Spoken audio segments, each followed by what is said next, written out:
So before starting, I would like to say I think on the behalf of all participants that this has been a very, very pleasant and very successful workshop, and we could thank the organizers for the hard work.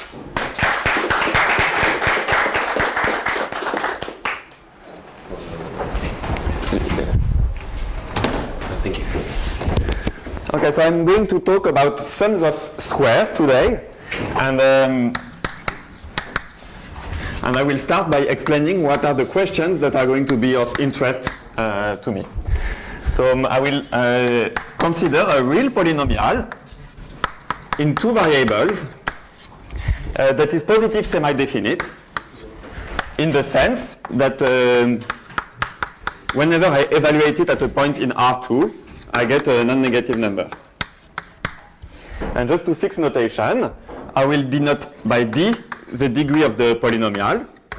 And since an odd degree polynomial changes sign, this degree is even. And I will denote by capital F its homogeneization.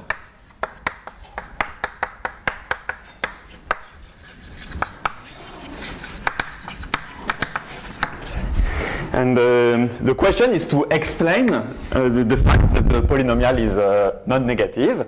And this has been done by Hilbert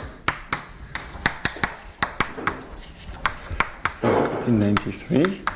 What Hilbert shows is that such a non-negative polynomial is non-negative because it is a sum of squares.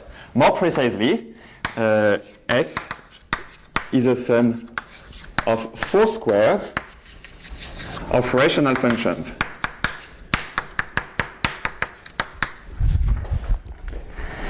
And okay, so to understand this theorem, I will first consider particular cases.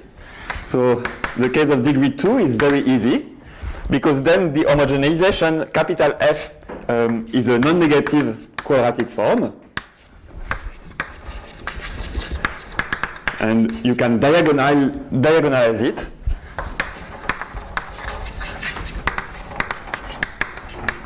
And this shows, and upon dehomogenization, that your polynomial is in fact a sum of 3 squares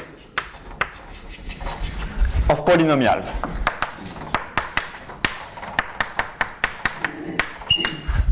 Sorry. So you get a statement that is stronger for 2 reasons. You only need 3 squares, and you only need polynomials. So the next case is quartic polynomials. And then it is still true that you can improve this statement. And now it is not such a triviality. It is a theorem, again due to Hilbert, in 88. It is still true that f is a sum of 3 squares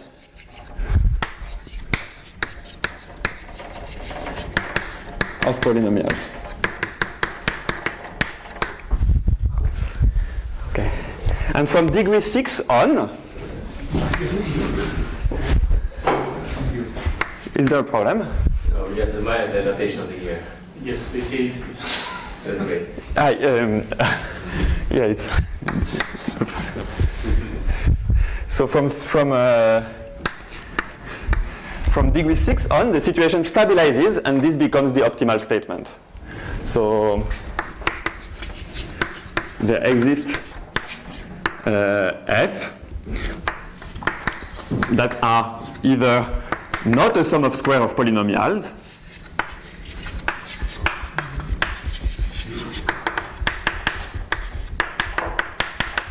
and this was already known to Hilbert.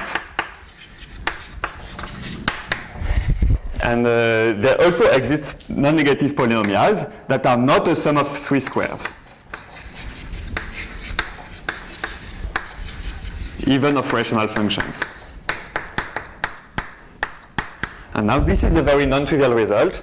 This is due to Cassels, Ellison, and Pfister in 71. And there are very explicit examples. The most famous example of such phenomena is Motzkin polynomial.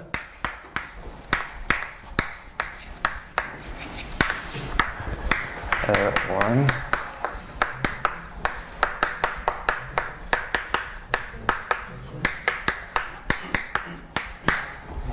So this polynomial is non-negative, although you don't see it. Just a 7? This 1. this is 1, sorry. I see, I see. I'm sorry. So what is the name of this polynomial? Motzkin. It's the name of a TZKIN. Sorry. Okay, I should write better. Okay, so this polynomial, although it is not obvious, is non-negative, and it is not a sum of squares of polynomials, and it is not a sum of 3 squares in of rational functions. So it's an example for both problems. And so the natural question is to try to understand which are the polynomials that are either sums of squares of polynomial, and which are those polynomials that are sums of 3 squares, to understand.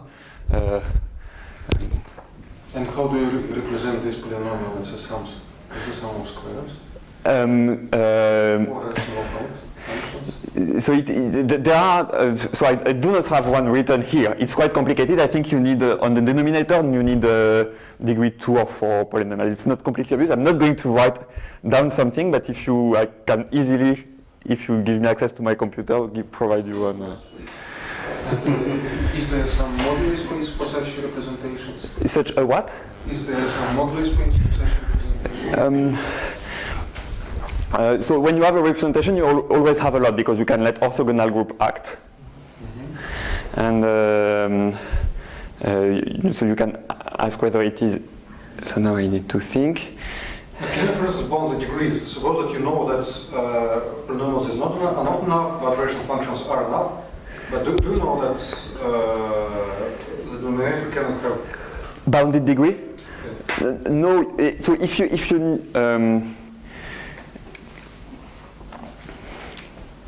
No. I'm sorry.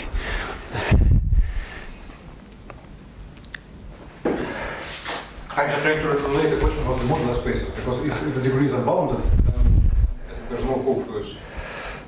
Можно я сделал свой дальше? Нет, да можно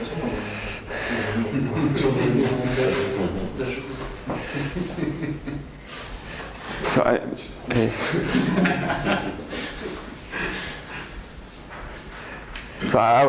let me. I'm sorry. So yes, the degree can be. Yes. Oh, I'm sorry. It took me a long time. Yes. There is a bound on the degree. There are effective bound knowns, but that are huge. So I don't know exactly. And in 2 variables, actually, you can extract from Hilbert's work a bound that is not so huge. And the fact that there is a uniform bound is equivalent, in fact, formally, to the fact that these statements hold over any real closed field. So it's uniform in what? In D, right? Yes, you fix D. You fix D, there is a bound depending on D and the number of variables. And I think you really need this dependence. This is the bound for the degree of denominators. Yes. And maybe one more question, just maybe you wanted to explain further on, but is there, how do you homogenize this problem? So can you get rid of denominators if you homogenize something?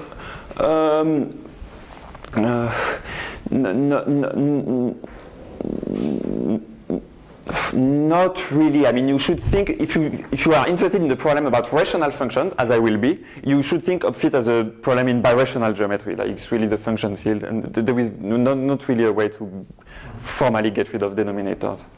Yes. It's just something that happened in the function field of the... You can multiply your polynomial for a non-negative polynomial. Absolutely. So the question is to represent your polynomial times the square of unprecise degree as a sum of squares. Absolutely. But it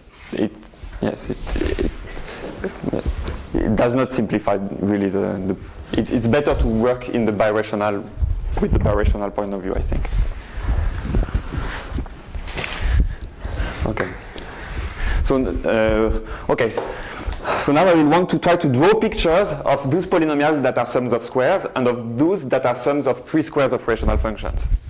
So I will just set up notation. I will introduce pi d to be the set of those real polynomials in 2 variables of degree d that are non-negative. And I will, maybe here, I will draw the set of those that are sums of squares of polynomials.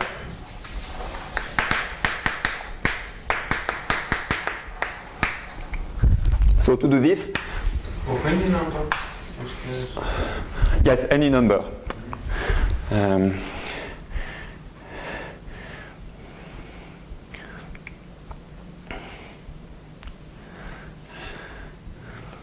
But then this number will be automatically bound, uniformly bounded if you fix the degree. So it's algebraic set, right? Yes, semi-algebraic set, absolutely. And so here the picture, I'm going to draw it. So this is a slice in the space of degree D polynomials. I just slice it. And this is the slice of the cone that is the cone of non-negative polynomials. And inside them, I want to draw those that are sums of squares of polynomials. And it will look like it is a closed cone in it that is, I don't know, maybe it looks like that.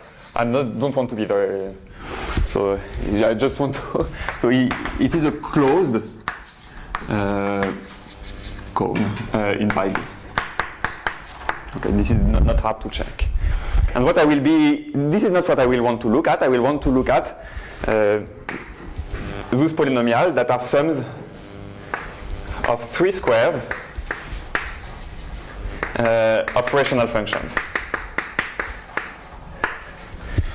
And so let me draw the corresponding picture. So how do I draw it? So first, among them, there are those that are sums of 3 squares of polynomials, and they're here. Then there are those that are sums of 3 squares of rational functions where you allow degree 1 denominators, and they're here. Then there are those that are sums of 3 squares of rational functions and you allow degree 2 denominators, maybe they're here, and degree 3 denominators. That's it. So you.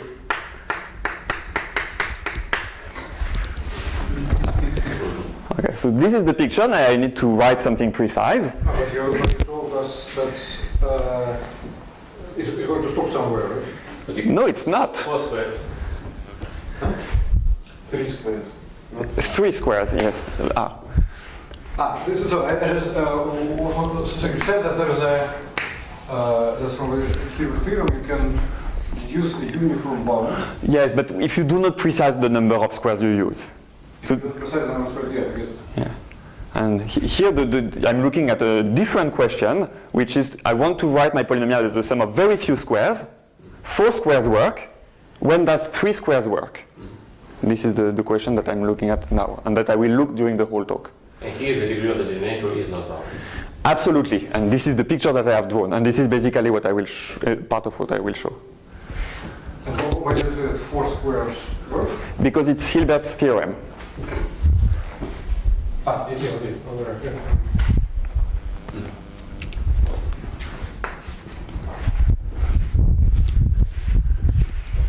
So what I almost proved you and is that this set, those non-negative polynomials that are sums of 3 squares, it is a countable union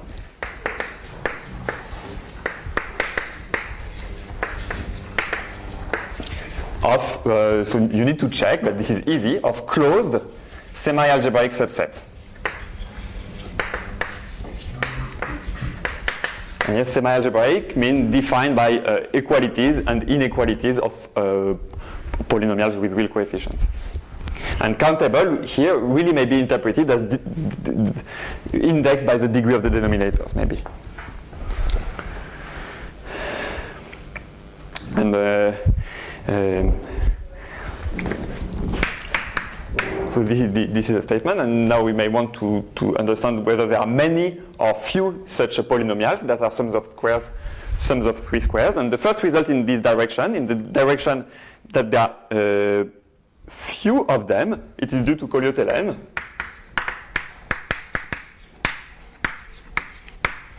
And he says that, so in degree at least 6, this set has empty interior. So it is small. So degree at least 6 is necessary because we know that in degree 4 or 2 everybody is a sum of 3 squares by what I've written. So it is only from degree 6 on that it can work. And the explanation is just that it's a countable union of semi-algebraic subsets that are going to be of lower dimension, and just by the Baire theorem it's going to have empty interior. So you have to check that these semi-algebraic subsets have lower dimension. So the next breakthrough is likely to happen in 2093. You're interpolating from that's astronomy, right? Or astrology. Okay. And the theorem I want to explain today is a theorem in the other direction, that there are many such polynomials, in the sense that they are dense in the set of non-negative polynomials. So. Why was Candiot-Hélène interested in this question? Sorry? Why was Candiot-Hélène interested in this question? Oh,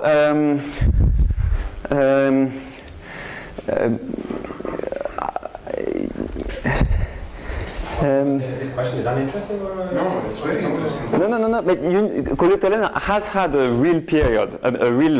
He has had several papers in real algebraic geometry at some point. So he was really in the area at the time, I think, and I think he was because. So this really is a huge generalization of the Cassel-Ellison-Pfister theorem, because they produced one polynomial that is not a sum of 3 squares. They produced actually this one, and he produces like an incredible number of them. So, and I think he was interested in understanding better the Cassel-Ellison-Pfister theorem. You should really view it as a huge generalization of Cassel-Ellison-Pfister. But is this huge generalization implicit or explicit?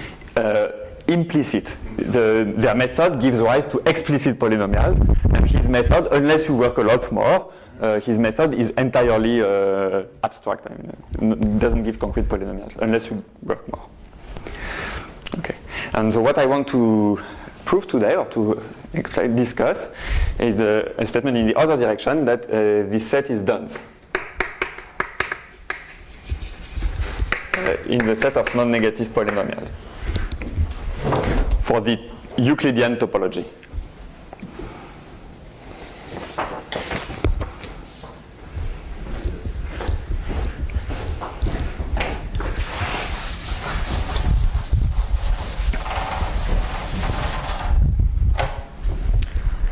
Okay, so to prove this theorem, it will be better to view it geometrically, and I will explain a geometric reformulation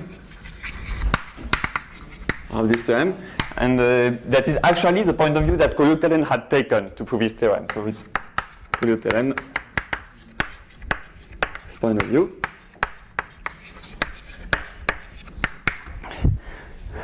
And the idea will be to associate to F the double cover of P2 ramified over the zero locus of F. To define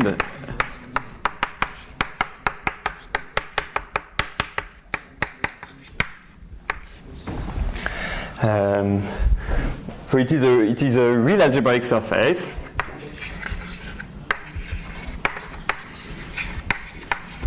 that is projective. And it is, there is no harm in assuming it is smooth, and I will assume it is smooth. Assume smooth.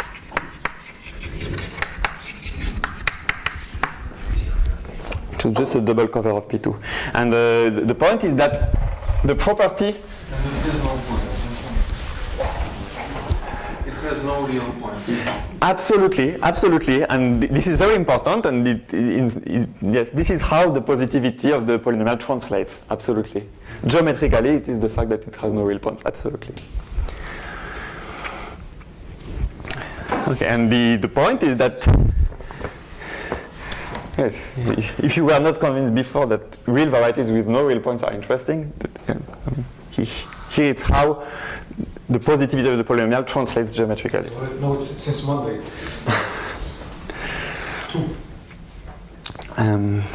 Okay, and the point is that we can read from this the geometry of the surface whether the polynomial is the sum of 3 squares or not. And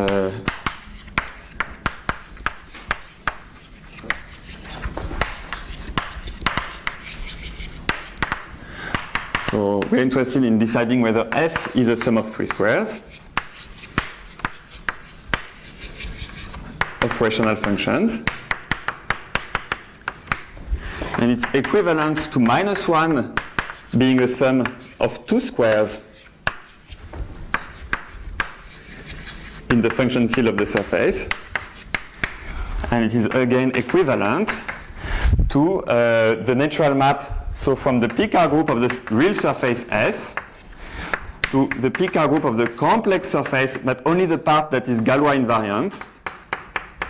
So we'll call this group G. Not being surjective. So to the existence of Galois invariant line bundles on the complex surface that do not come from real line bundles on the surface. And so, okay. So I just want to sketch a proof because, I mean, it is not difficult, but this is how you translate the problem into something geometric you can attack.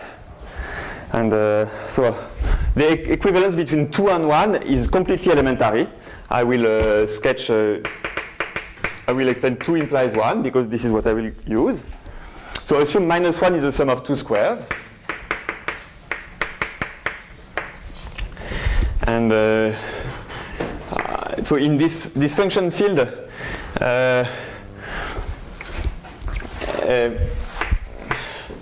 so it's a quadratic extension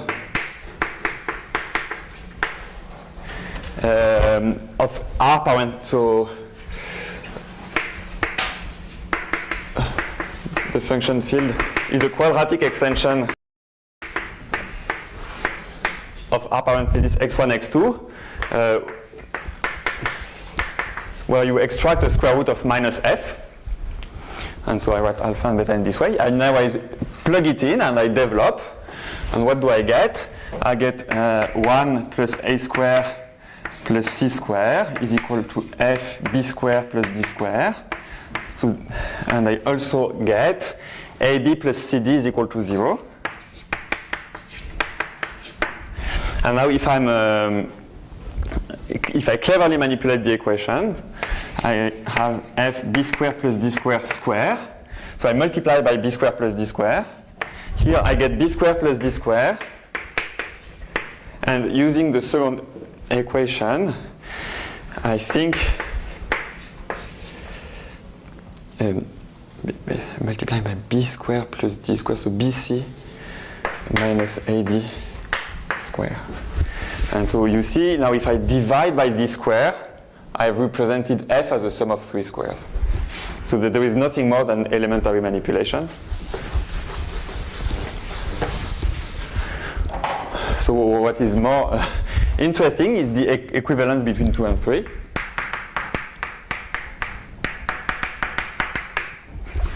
And then there you can use the so-called Hochschild-Serre spectral sequence that gives rise in low degrees to a short exact sequence that looks like that. So first you have the Picard group of the surface. And to a line bundle on S, you can associate a line bundle on the complex surface whose isomorphism class is invariant under Galois. But then it continues. You get the Brouwer group of the base field, and then the Brouwer group of the function field of the surface. And this has nothing to do with surfaces or real numbers. It's something that's valid for any smooth, projective, geometrically connected variety over any field. This is very general. And now what do you need to know? So the Brouwer group of R is very easy. It's Z mod 2Z, generated by the Hamilton quaternions. And so the fact that 3 holds, so it is the fact that this map is not surjective. So it is equivalent to this map not being 0. But since this is Z mod 2, it is equivalent to this map being surjective. So it is in turn equivalent to this map being 0.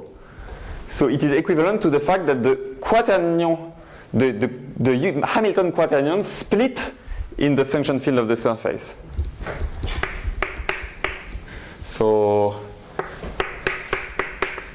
So that when you use the Hamilton quaternion, you extend the scalar to the function field of the surface, you get a matrix algebra. And in turn, it is well known and very easy to check by hand that this is equivalent to -1 being a sum of two squares in this field.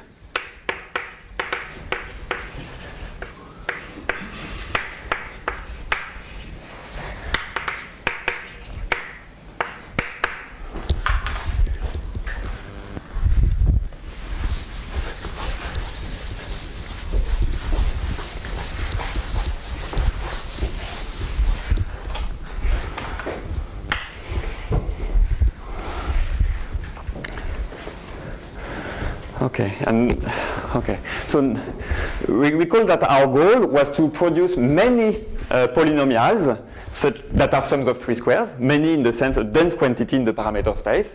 And so now we are reduced to finding many polynomials such that this map is not surjective.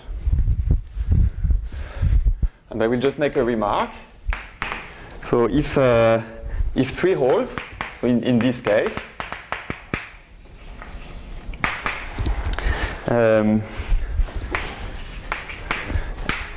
and if you take a Galois invariant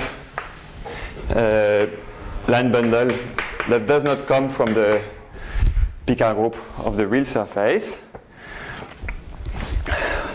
well, this line bundle, you can view it here. And if you take its tensor square, I mean, since this is a two-torsion group, the tensor square here is going to be 0 here. So it's going to come from here. So it's actually, the tensor square is going to be a line bundle defined over R. So a line bundle on the real surface. And what I claim is that it is an interesting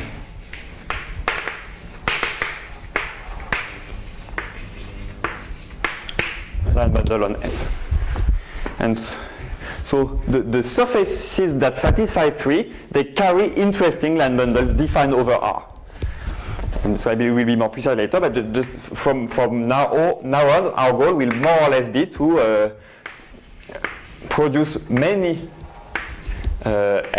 many equations, in the sense a dense quantity in the parameter space, such that S carries interesting line bundles.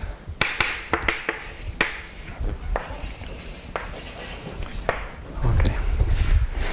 And the set of those F equations or surfaces S that carry interesting line bundles are the so-called Noether-Lefschetz loci. And so this is what I want to talk about now.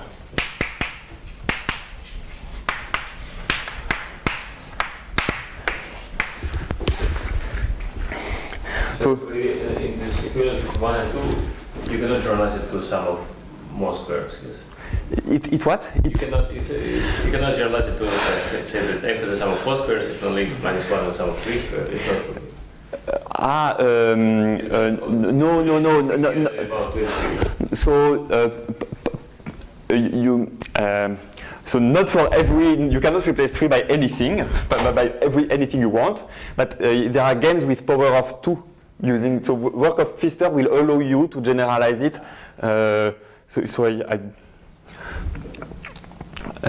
So here we will want to have a power of 2, for instance. It is a theorem of Pfister that when n-1 is the sum of squares in a field, then the lowest number of squares you need is a power of 2. It's called the level of the field. It's a beautiful theorem of Pfister. So if you want to have an equivalence here, you will want here to have a power of 2. And then according, it will probably be, but you would need to check, probably it would be equivalent of 2 times the power of -1. Yes, but then it would probably not be an. So I don't remember, but they are in.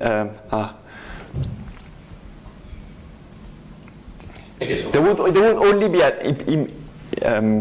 yes. But what would be condition number 3 in this case? If you replace condition number 2, you replace 2 by 4.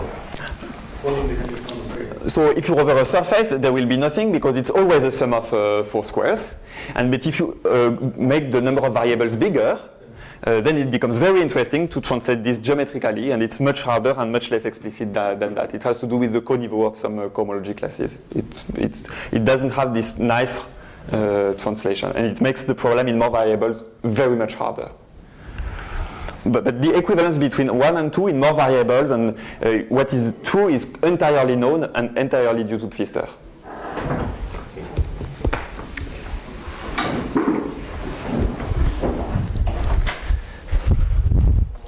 Okay. So to discuss Noether-Lefschetz loci, I'll introduce the universal family of such surfaces. So this is just the parameter space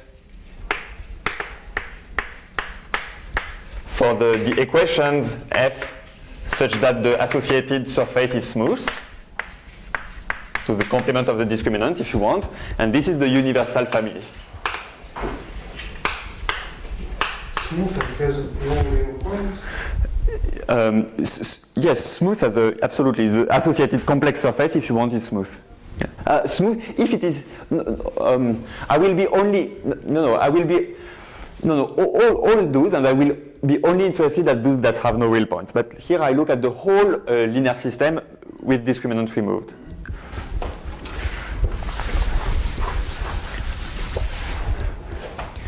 And so the classical definition of the Noether-Lefschetz locus is the following. So the Noether-Lefschetz locus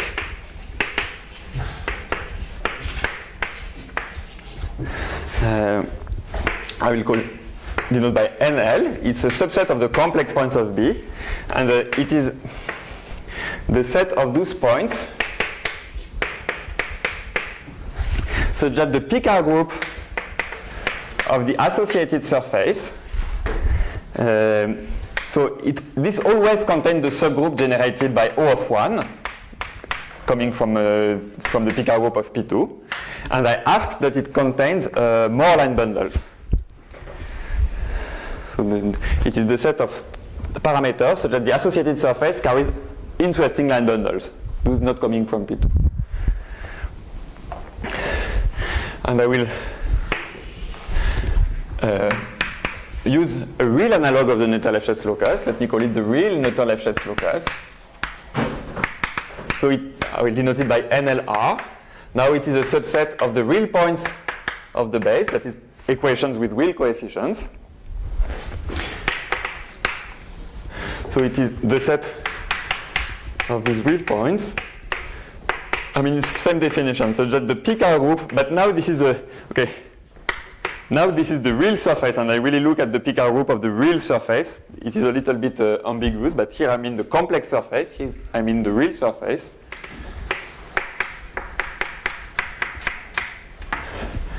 And so it is among the surface, the real surface I look at, it is the set of those that carry more real line bundles than the one coming from P2. Coming from P2, you mean as full width by double cover? Exactly.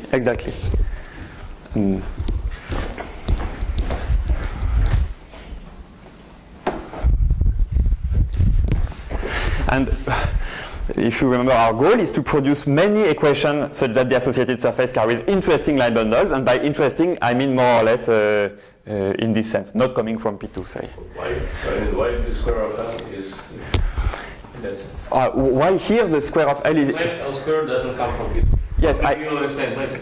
because it is too divisible. Let me...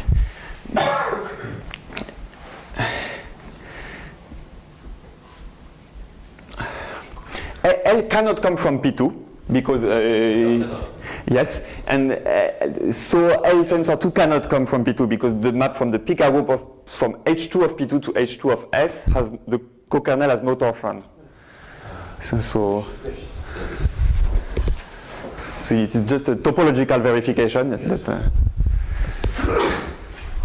Okay, but so if you look at my goal, and if you're not extremely careful, you see that what I need is a density result for Noether-Lefschetz loci. And in the complex setting, this is a result that is well known. So in the complex setting, it is a theorem due to Ciliberto, Harris, and Miranda.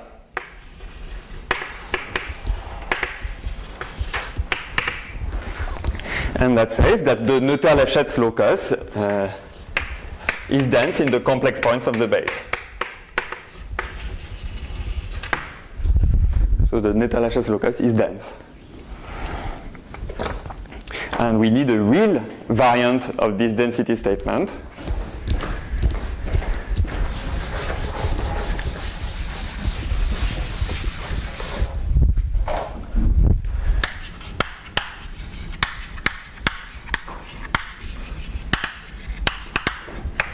That is the following.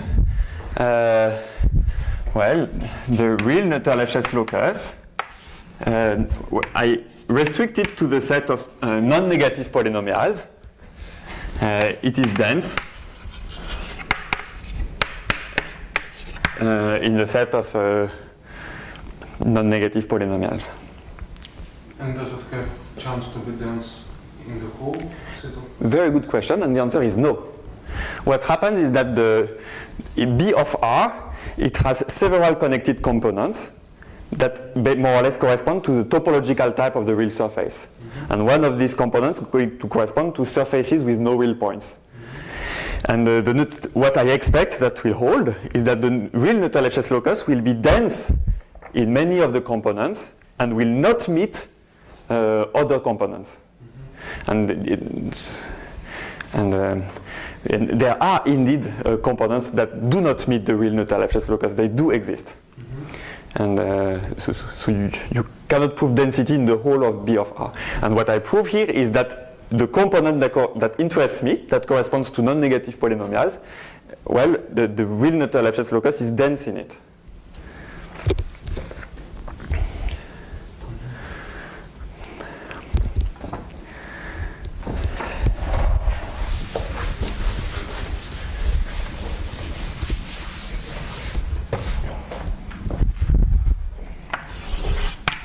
Okay, and this theorem doesn't formally imply the theorem I want to prove, because it is not clear and not true that when a surface carries an interesting line bundle in the sense that it doesn't come from P2, it doesn't imply that it carries an interesting line bundle in the sense that it is constructed by this in this precise way. But in fact, it is, you can exactly control how much it is true among the. So when you prove this density result, you can also control exactly which components of the Noether-Lefschetz locus correspond to this construction, and you see that they're also dense. But so this is something I will not explain. I will only explain this because it will be a little bit confusing. So. Control really interesting line bundles. Yes, if you want, yeah. I mean, it's something you see if they come from this construction just by looking at their cohomology class in some sense. And so it's easy to control, and it's given by the. So I will only explain the proof of this.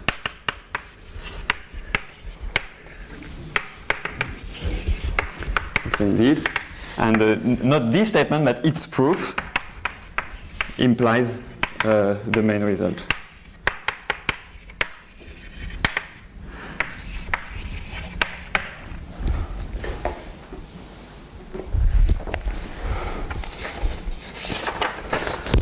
Okay.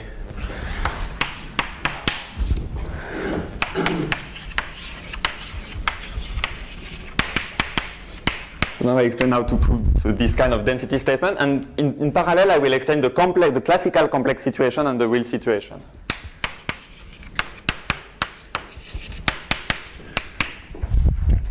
And so this proof has 3 steps. And I start with the first step over C. And it is what is called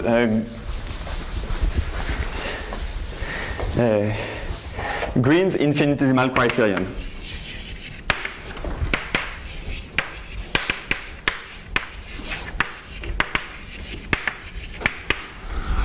And I will write it as a proposition.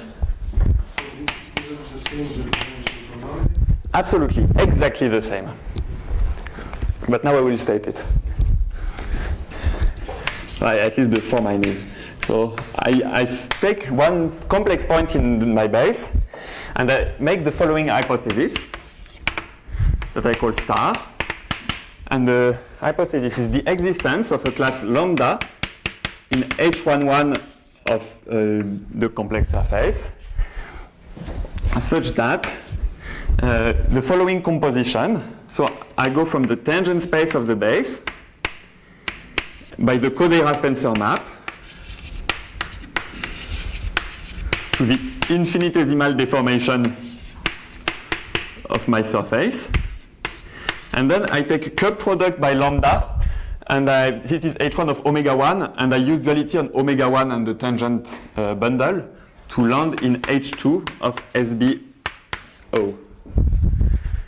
And the criterion, the condition is that this composition should be surjective.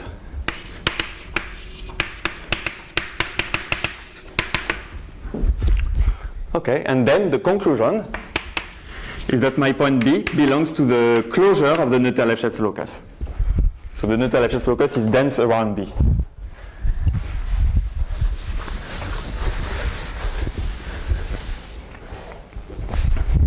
But it's not imperative. It is equivalent. Is it equivalent? It is. It is not. No, it's not clear that it's equivalent. No.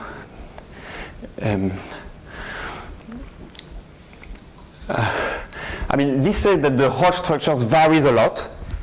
But for instance, you could imagine that the Hodge structure splits in two parts, one that varies a lot and that produces many Noether-Lefschetz locus, and the other part of the Hodge structures that does not vary at all. And then this could not hold, because part of the Hodge structure does not vary, but that it would be, so you cannot hope it is an equivalence.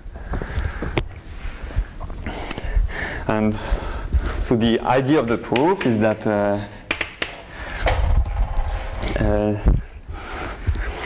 I mean, it is, okay.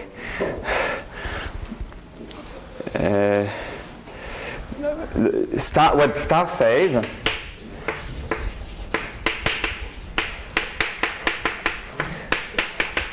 here you maybe have recognized more or less the differential of the period map of the Hodge structure on H2 of the surface. So it says that H11 in H2 varies a lot. And it varies a lot in this precise sense, and you see that it implies sufficiently so that it intersects integral cohomology for a lot of values of the parameter. For a lot of values of B. But then when it intersects integral cohomology, you have an integral Hodge class, and by Lefschetz 1-1 theorem, you have an extra line bundle. For this B, you get a line bundle by Lefschetz 1-1. The point is that the line bundles on the surface are completely controlled by Hodge classes, and this condition says that Hodge classes, I mean, the Hodge structure varies a lot, so you catch a lot of Hodge classes by letting the surface vary. Okay. And now I claim that over the real number. So till when do I have? What's? Well, you started like 6:15. So Okay, so 15. 20 minutes. 15 minutes. It's a true and positive characteristic.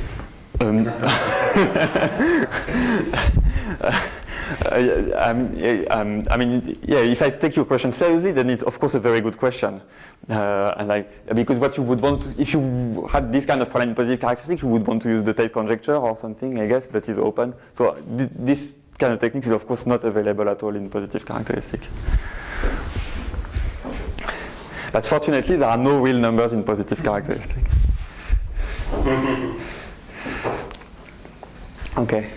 So over the real numbers, you have a perfect analog of this proposition. Now you take a real point in the base, and you make an assumption that I will call star R, and that says it is the same, exactly the same condition, So it is the same as star holds. And the only difference is that I require that my class lambda, that was a 1-1 class, let me insist on the complex surface. This 1-1 class, I ask that it is anti-invariant under the action of complex conjugation. So I will explain. I just write the conclusion. The conclusion is that the point B is in the closure of the real Noether-Lefschetz locus.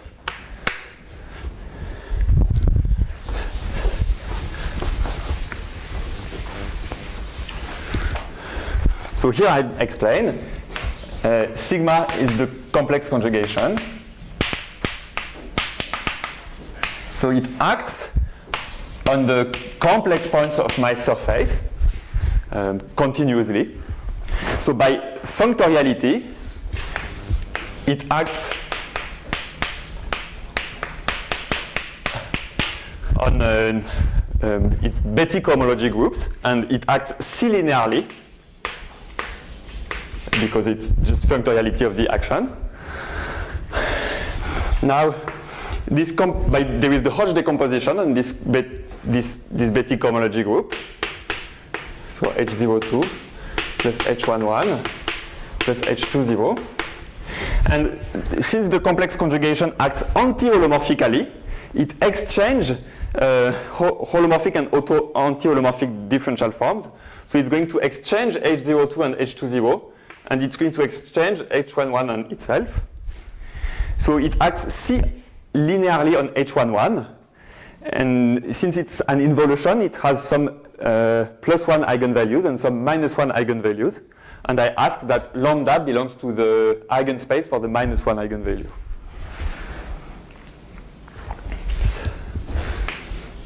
So this was the condition. And the proof is really the same proof as over the complex numbers, and you just have to make it G equivariant. And why is it -1, not +1? It is because Increased? absolutely. And absolutely, so this is one way to say it, the algebraic way, and the topological way would be, okay,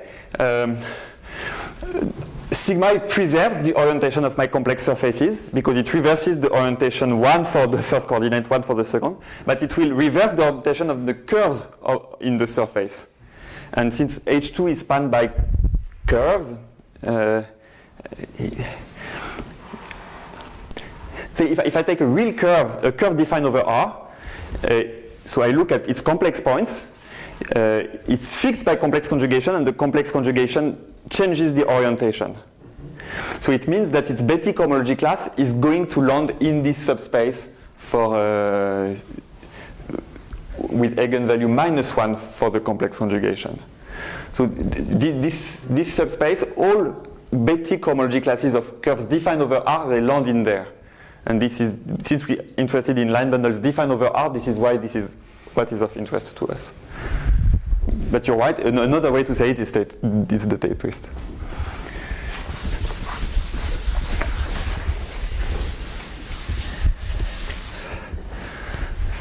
Okay. Now I come to step 2. So it's a very easy and very beautiful step that is entirely due to, but this was also entirely due to Green, but this is a very beautiful idea of Green. The point is that if you have verified the condition star at some point, then you have in fact verified it almost everywhere. Then it holds for a dense set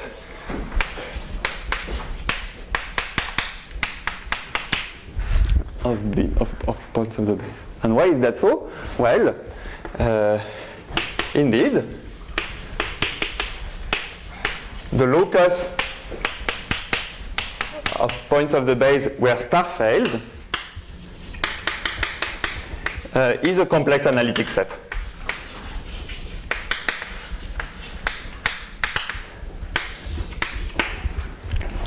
You just look at this condition and you it's even algebraic.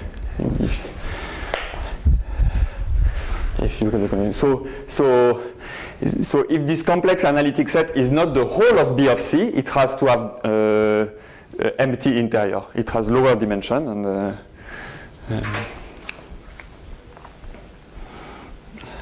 a complex analytic set that is not the whole of this irreducible smooth complex variety has empty interior in it.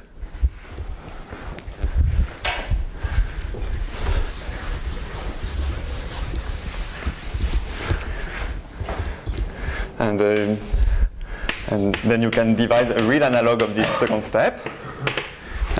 If you have verified the real condition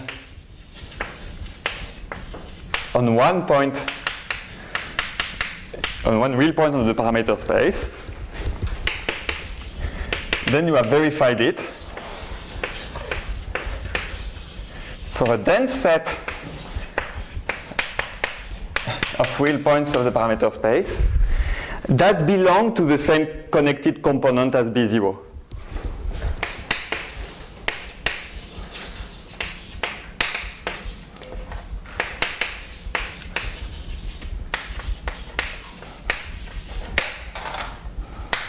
Component of B of R as B0.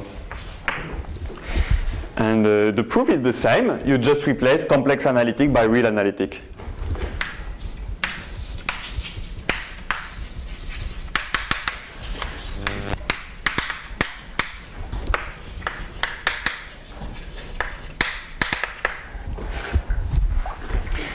And the argument, you do the argument, you implement the argument on the connected component of B of R containing B0, and this is why you cannot say anything on other connected components. And yes, and this is the step where I only prove density in this connected component by D and not in the others.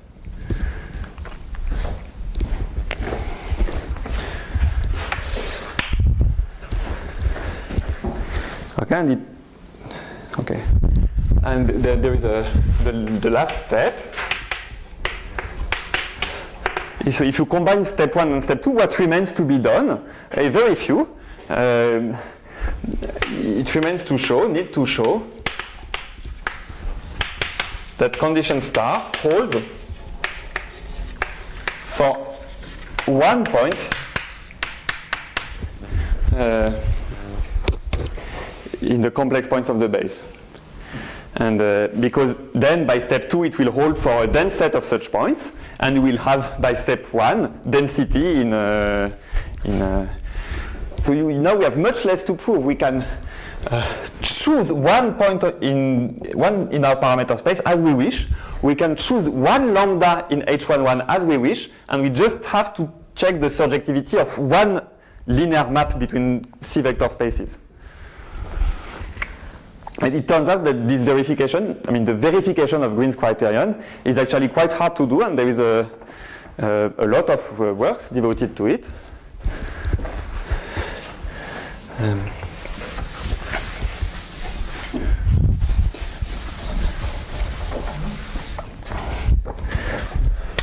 So there are many strategies to do so. So I will list a few names. So the first people to do it were Chiliberto, Harris, and Miranda.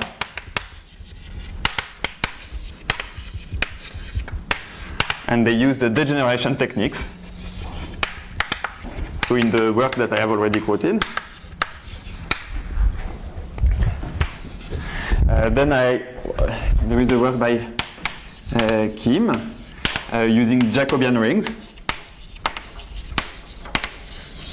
meaning that you can describe the H2 of these surfaces concretely using Jacobian rings and produce a class in H11 lambda using the Jacobian ring, the description as a Jacobian ring. Then there is work by Chiliberto Lopez, and what they do is they choose lambda to be the class of a well-chosen algebraic cycle on SB.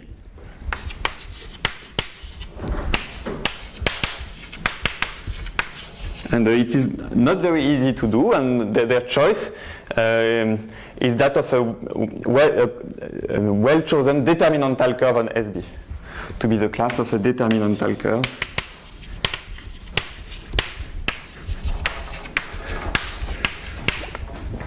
And finally, I want to... What is B? B.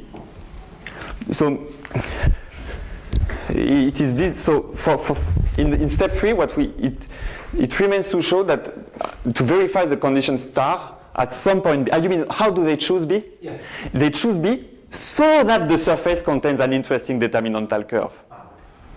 Absolutely. And yeah.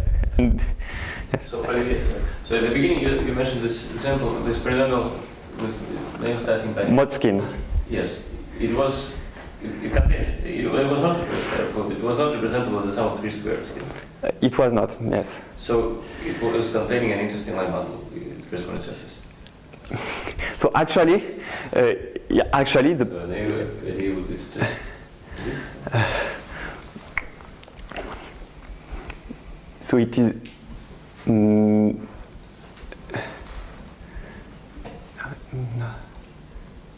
So the corresponding point is in natural locus expression. So it was not a sum of 3 squares, right? Here I'm trying to construct sums of 3 squares. Okay. Here I'm working in the opposite direction as Motzkin. But still, it's true that despite not being a sum of 3 squares, this Motzkin polynomial the associated surface has a complicated geometry. It still has a lot of line bundles, just not line bundles coming from sums of 3 squares. So still, it certainly definitely belongs to some Noether-Lefschetz loci, and I might want to use this polynomial to verify conditions, to do step 3. This is one of the very powerful aspects of this method. To verify step 3, I can choose any B in B of C, regardless of the fact that the polynomial is a sum of 3 squares or not. Yeah, but this will prove only for pi d for some fixed d. Yeah? Here I was discussing the complex. Yeah, I'm sorry. Yes, for any d, I need to absolutely. I fix d, and then I do this. Indeed, I need to construct one for every d. Absolutely. Yes, you're right. Okay, and the last name I wanted to quote is the Voisin. Over the complex numbers, I mean, she has the most general results. I mean, she has essentially optimal results in the direction of verifying the hypothesis of Green's infinitesimal criterion. Okay.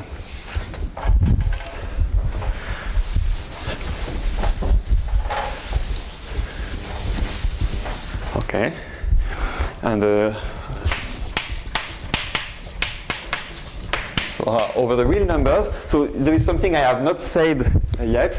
So there is this little complication with the problem of connected component of the real locus of the parameter space. And so I should have said it before, maybe. So one important point is that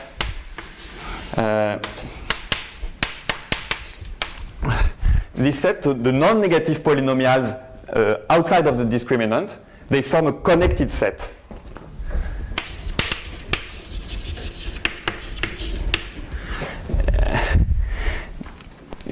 So this is a statement that was already used by Hilbert, for instance. And for this reason,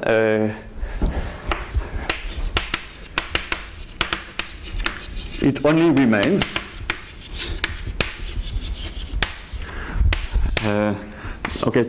to find one real point of the parameter space corresponding to a non-negative polynomial.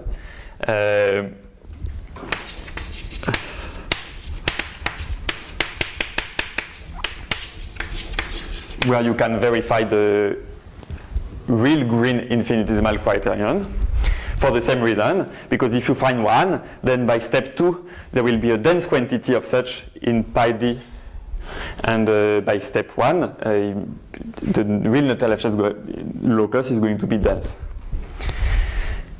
Okay, and then you look at the techniques that have been developed over the complex numbers to verify this, and you try to decide which one applies over the real numbers. So Voisin's method, I do not know how to apply it over the real numbers. Kim's, I do not know either, but these two you can apply, and the easiest one is Chiliberto Lopez, and this works very well. So then adapt the Chiliberto Lopez method.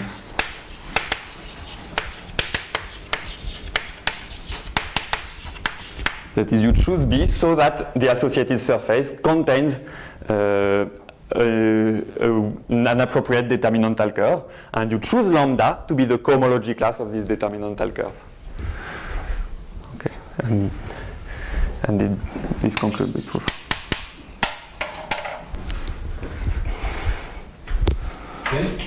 Yeah.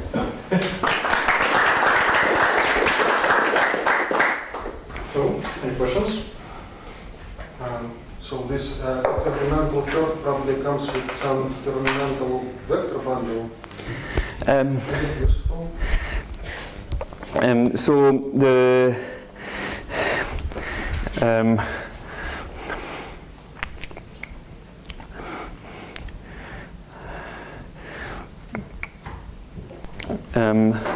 so I don't know if I'm going to answer your question. I'm going to say something, maybe it doesn't answer, but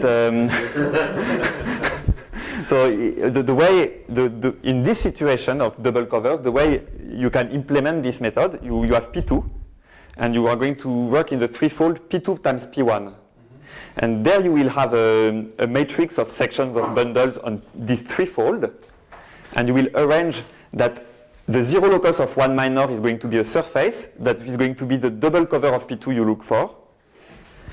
So you have this matrix of sections of bundles. But that double cover wasn't sitting in P2 times P1. It was a non-trivial. Absolutely, but if I construct it, yeah, absolutely, but if I construct it in another way in P2 times P1, I'm fine. The way I will choose the B is just I'm going to realize the double cover I tried to construct as a those double covers may be embedded in P2 times P1. And so there will be one minor whose zero locus will be this surface, and when you take the zero locus of all minors, it will be a curve inside the surface, and this will be the curve whose cohomology class is lambda.